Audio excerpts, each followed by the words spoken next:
Assalamualaikum warahmatullahi wabarakatuh. Bismillahirrahmanirrahim. Alhamdulillah wa kafa wa salatu wassalamu ala Muhammadil Mustafa wa ala alihi wa sahbihi ulil fadli wal makarim wal mahamid wal wafa. Subhanaka la ilma lana illa ma 'allamtana innaka antal alimul hakim. Rabbi shrah li sadri wa yassir li amri wa hlul 'uqdatam min lisani yafqahu qawli. Amma ba'du. Mari kita lanjutkan untuk pagi ini untuk 10 menit bersama hadis Bukhari. Kita sampai pada hadis yang keempat. Ini masih berada dalam jilid yang pertama dari 5 jilid.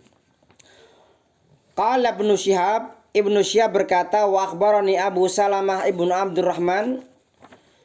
Abu Salamah mengabarkan kepada saya anna Jabir ibnu Abdullah, bahwa Jabir qala mengatakan wa huwa yuhadditsu an fatratil wahyi, dan ia menceritakan tentang fatratil wahyi, masa jeda wahyu. Jadi beberapa saat lamanya Rasul tidak menerima wahyu semenjak awal turunnya wahyu, dikatakan masa fatratul wahyi.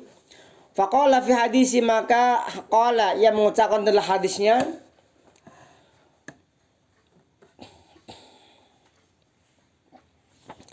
menjelaskan tentang apa yang disampaikan Rasulullah ya.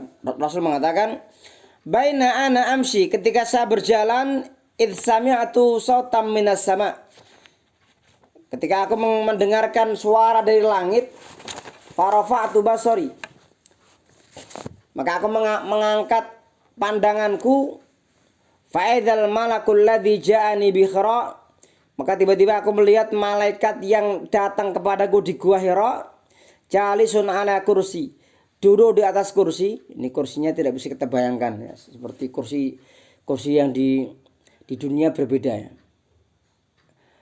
Bainas sama wal ard, duduk di atas kursi antar langit dan bumi. Fara'ibtu minhu, maka aku merasakan rasa takut. Faraja'tu, maka aku kembali. Fakultu, dan maka aku berkata, zammiluni, selimutilah aku. Fa'anzalallah, maka Allah subhanahu wa ta'ala menurunkan. Allah menurunkan, ya ayyuhal muddatsir kum fa'angdir. Ini 1 sampai beberapa awal ayat surat Al-Muddatsir ya. Wahai orang yang berselimut, kum fa'angdir, kum bangunlah, fa'angdir maka berikanlah peringatan, sampai ila qaulihi, sampai firman Allah, warujza fajur, dan ar-rujya, berhala fajur maka tinggalkanlah. Fahami al wahyu watataba, maka wahyu kemudian berhenti sementara, watataba, dan kemudian berlanjut kemudian. Ini maksudnya ini menjelaskan keadaan ketika setelah turun ini. Awalnya kan turun surat Al-Alaq 1 sampai 5, kemudian Al-Muddatsir, ini dalam riwayat kitab yang lain dikatakan 1 sampai 7, di sini dikatakan 1 sampai 5, dan kemudian setelah sempurnanya Al-Muddatsir ini, kemudian setelah itu terjadi yang namanya masa fatratul wahyi, masa wahyu berhenti beberapa saat sebelum kemudian turun lagi ayat-ayat yang lain.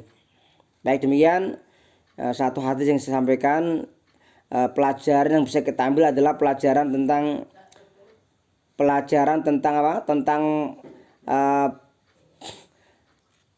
perintah atau wahyu di awal ya. Turunnya wahyu adalah perintah kepada orang yang berselimut supaya bangun dan memberikan peringatan. Berselimut, bangkit, dan memberikan peringatan. Artinya seorang dai, seorang yang berdakwah, mubalik ya, itu harus bangkit dari ketertidurannya yang lama untuk kemudian bisa memberikan peringatan. Artinya kalau seorang dia dalam hidup ini ya itu hanya menikmati tidur yang panjang, maka bagaimana mungkin dia akan bangun dan menyampaikan dakwahnya kepada umatnya. Maka oleh karena itu kalau dalam surat Al-Muzammil, qomil lail, bukan hanya bangun saja, bangun dan mendirikan sholat di waktu malam. Artinya seorang dai itu harus punya bekal, selain bekal jasadiah, itu juga harus punya bekal ruhiyah, ruh spiritual, sehingga ketika dia mengajak kepada orang itu bukan mengajak hanya dengan mulut saja, tapi dia mengajak sepenuh hati, mengajak berangkat dari hati nurani yang tulus karena keikhlasan ya pada Allah Subhanahu wa taala. Demikian yang bisa kami sampaikan untuk edisi yang keempat ini, hadis yang keempat dari hadis Bukhari. Ini jilid yang pertama dari Sahihul Bukhari, matan Al-Bukhari. Semoga kita diberikan kefahaman, diberikan kemudahan untuk mengamalkan. Assalamualaikum warahmatullahi wabarakatuh.